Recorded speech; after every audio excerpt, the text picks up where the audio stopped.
Hello everyone. Daily grow YouTube channel में आपका एक बार फिर से स्वागत है। निष्ठा प्रशिक्षण जो कि दीक्षा ऐप के माध्यम से संचालित हो रहे हैं। अभी तक 10 मॉड्यूल की मुख्य प्रश्नोत्तरी हम ऑलरेडी डाल चुके हैं, जिनको आप हमारे चैनल पर जाकर के विजिट कर सकते हैं। ये मॉड्यूल 11 की मुख्य प्रश्नोत्तरी है, जिसको हम लोग देखेंगे और कोशिश करेंगे कि ज़्यादा से ज़्यादा प्रश्नों को सही किया जा सके। तो इस मॉड्यूल का नाम है भाषा का शिक्षण शास्त्र। तो इसमें भाषा से संबंधित जो भी प्रश्न हैं, जो भी प्रयोग किए गए हैं, उनको हम लोग देख लेते हैं। तो शुरू करते हैं इस प्रश्नोत्तरी को। तो शुरू करते हैं आज की प्रश्नोत्तरी और चलते हैं पहले प्रश्न पर। तो इसका इसमें जो पहला प्रश्न है उसको देख लेते हैं। निम्नलिखित में से कौन सा पढ़ने के समय करने का कार्य है? तो इसमें देखते हैं, सबसे पहला विकल्प है शिक्षक का घर से पाठ पढ़कर आना और कक्षा में उसी को पढ़ाना। शिक्षक का पाठकों के विचारों के बारे में शिक्षार्थियों के साथ एक महत्वपूर्ण कक्षा गतिविधि के रूप में चर्चा करना। शिक्षार्थियों को कल्पना करने के लिए कहना कि वे कहानी के पात्रों में से एक हैं और अपने अनुभवों को अपनी डायरी में लिखने को कहना। कक्षा को 4 या 2 के समूहों में विभाजित करना और पाठ को बारी बारी से पढ़वाना। शिक्षक बच्चों की समझ को के साथ पाठ को डिकोड या व्याख्या करने को कहना। तो देखते हैं इसका सही उत्तर क्या है। तो इसका जो सही और सटीक उत्तर है वो है चौथा। इसको कक्षा को 4 या 2 के समूहों में विभाजित करना और पाठ का बारी बारी से पढ़वाना। शिक्षक बच्चों को समझ के साथ पाठ को डिकोड करने को कहना।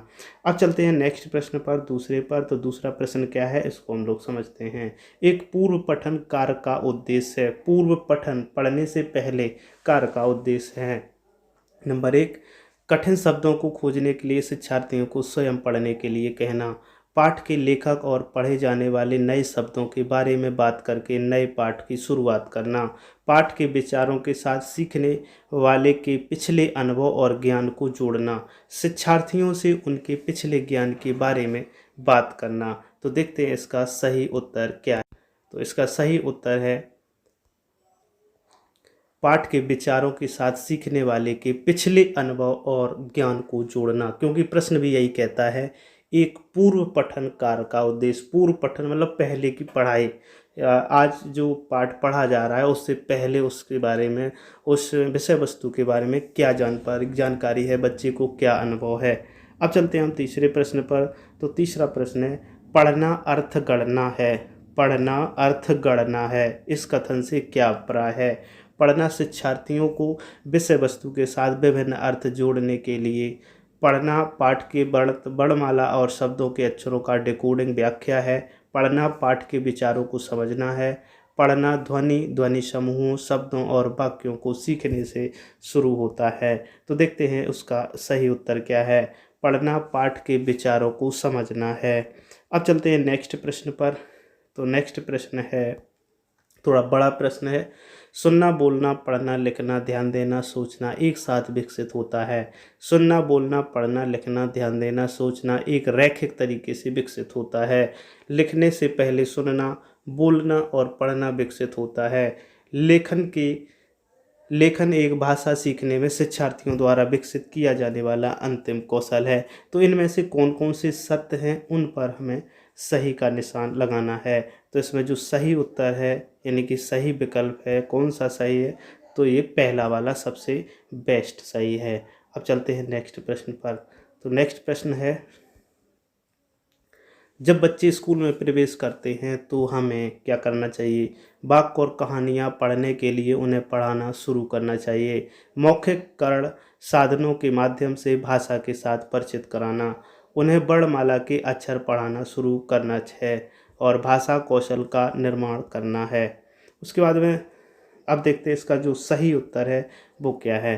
तो इसका सही उत्तर है मौखिककरण साधनों के माध्यम से भाषा के साथ परिचित कराना है। अब देखते हैं नेक्स्ट प्रश्न। ये भी थोड़ा प्रश्न बड़ा है। निम्नलिखित में से कौन सा कथन सही है या है? मतलब एक भी हो सकता है और ज़्यादा भी हो सकते हैं। मातृभाषा दूसरी भाषा की शिक्षा में हस्तक्षेप करती है। दूसरा है दूसरी भाषा सीखने में मातृभाषा ना तो समर्थन करती है और ना ही हस्तक्षेप करती है। तीसरा है मातृभाषा दूसरी भाषा सीखने के लिए एक संसाधन है।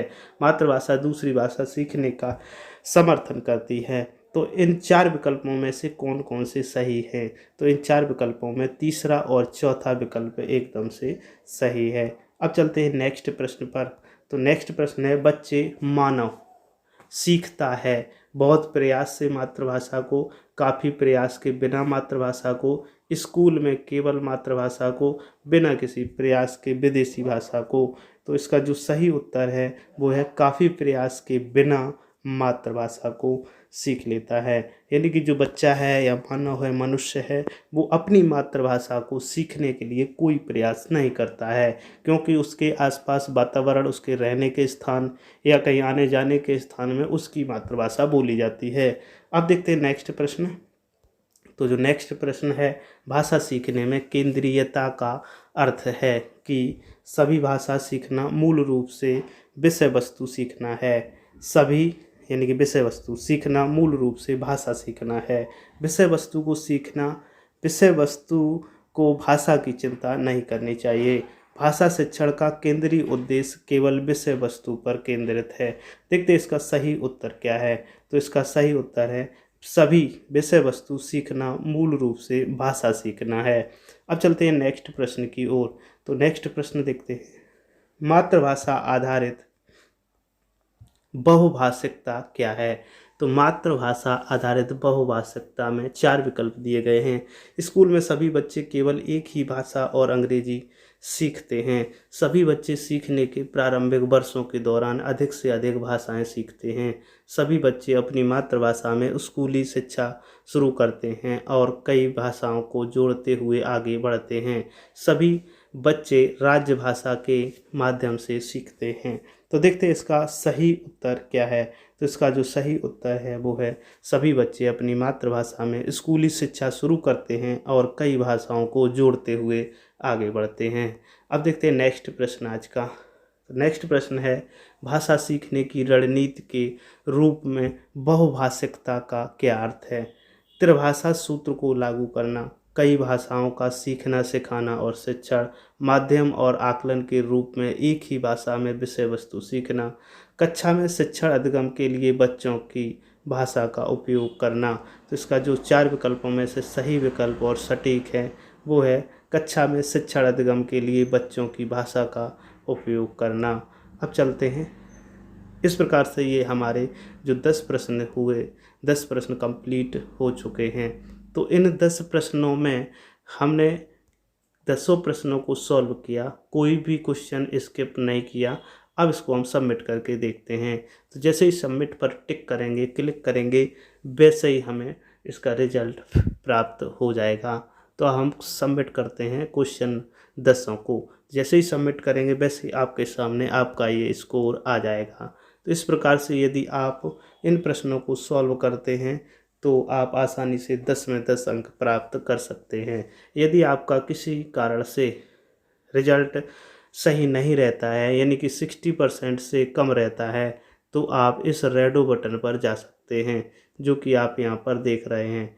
तो इस रेडो बटन पर जाने के बाद में दोबारा से अपनी प्रश्नोत्तरी को हल कर सकते हैं और अपने स्कोर को सुधार सकते हैं। उम्मीद करता हूँ ये वीडियो आपको पसंद आया होगा।